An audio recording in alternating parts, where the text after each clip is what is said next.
Halo teman-teman, kembali lagi di video spesial membership di channel Bitcoin Indonesia ya. Dan di chapter kali ini kita akan membahas analisa teknikal lagi, yaitu adalah moving average ya. Nah, sebelum kita ke prakteknya, kita harus tahu dulu apa sih yang namanya moving average ya.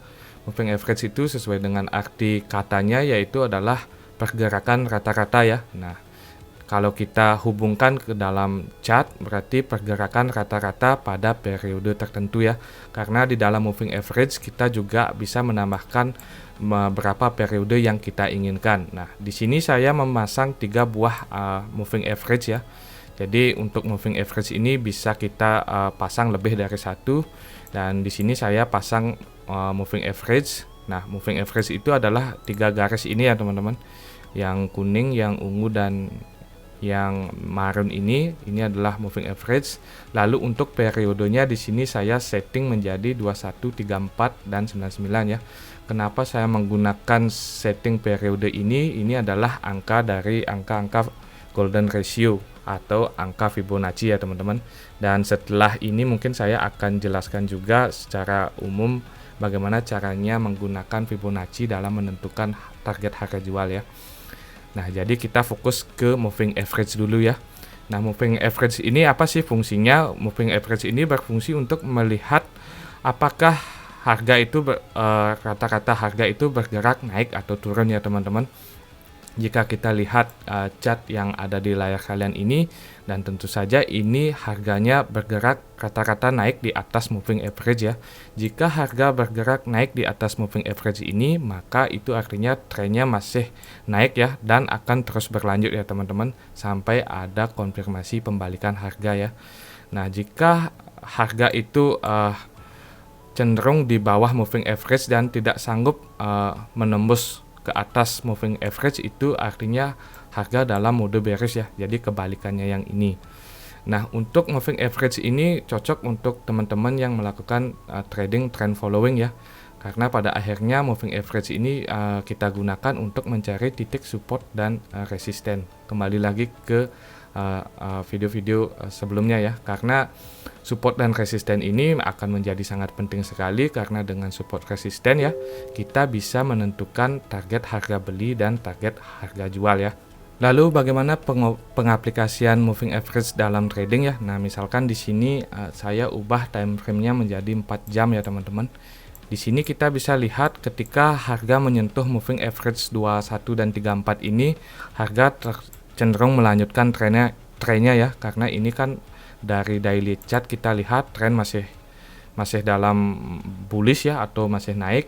Dan ketika kita turunkan ke time frame yang lebih kecil 4 jam ini, kita bisa lihat ketika harga menyentuh time frame, ketika harga menyentuh moving average 21 dan 34 ini, harga cenderung naik ya. Nah, ini kita bisa gunakan contohnya ini dia ya. Nah, ataupun ini ya, ketika harga menyentuh moving average 2134 ini, harga cenderung kembali melanjutkan trennya. Itu artinya ini kita bisa gunakan sebagai area support untuk melakukan pembelian ya teman-teman.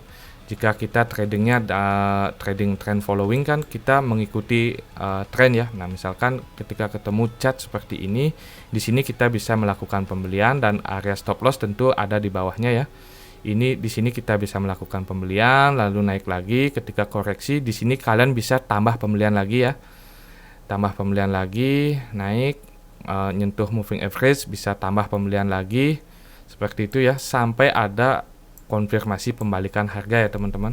Ketika harga masih tetap di atas moving average, itu artinya harganya atau trennya masih akan berlanjut ya.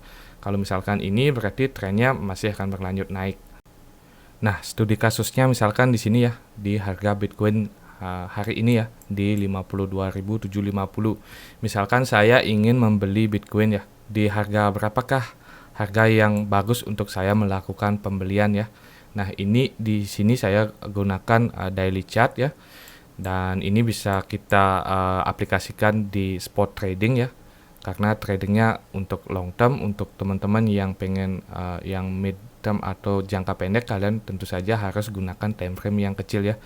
Misalkan saya pengen beli Bitcoin ya sekarang, lalu di harga berapakah saya harus membeli untuk harga yang terbaik? Nah, tentu saja untuk melakukan pembelian kita harus menunggu koreksi ya teman-teman. Jadi jangan pernah merasa kalian ketinggalan harga. Jadi harus tetap tunggu sampai marketnya koreksi, karena yang naik akan tidak selamanya naik ya. Seperti ini, tentu saja ada koreksi harga tapi masih tetap dalam tren naik ya. Nah, ini misalkan di sini kita bisa tunggu harga Bitcoin sampai turun dulu ya. Misalkan sampai turun dulu di sini, misalkan seperti ini ya, sampai menyentuh moving average seperti ini ya teman-teman. Nah, ini adalah area yang tepat untuk melakukan pembelian ya. Nah, seperti itu dia. Misalkan ini dalam beberapa hari ke depan ya, harga Bitcoin misalkan seperti ini ya. Nah, jadi kalian bisa cari area-area yang harga yang menyentuh garis moving average seperti ini. Itu artinya area support yang kuat ya, karena pada umumnya support kan harganya seperti ini ya, lurus seperti ini, tapi dalam tren harga naik itu kita agak susah untuk menemukan support yang lurus seperti ini. Jadi supportnya akan mengikuti arah tren pergerakan harga ya. Nah, ini sebagai contoh juga, ini adalah support ya. Jadi supportnya juga ikut naik seperti ini ya pada market yang naik, trennya naik seperti ini. Jadi supportnya tidak akan datar seperti support pada umumnya seperti ini, tapi supportnya bergerak naik juga mengikuti arah trennya.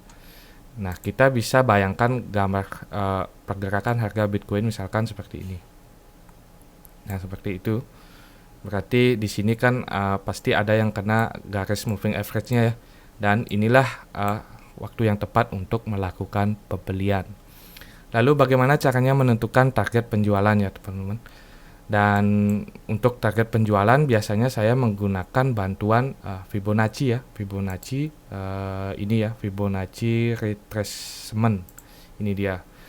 Untuk cara penggunaannya kita tinggal cari dulu harga tinggi terakhir ya. Ini misalkan. Lalu tarik ke bawah menuju harga terendah terakhir atau area support terkuat ya. Nah, ini dia. Di sini kita bisa lihat sebenarnya untuk target penjualan di sini penjualan pertama itu sudah terpenuhi ya. Karena di sini ada rasio Fibonacci yang cukup penting, yaitu area 1618. Ini adalah target penjualan yang cukup bagus ya dilakukan. Dan untuk target selanjutnya kita bisa gunakan 2618 ini untuk target penjualan.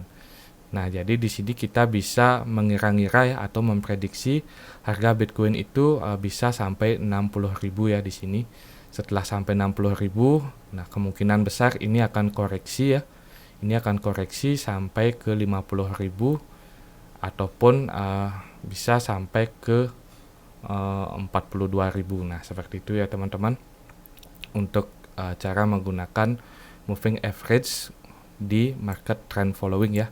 Jadi untuk moving average ini sangat cocok kita gunakan pada market yang bullish dan bearish ya.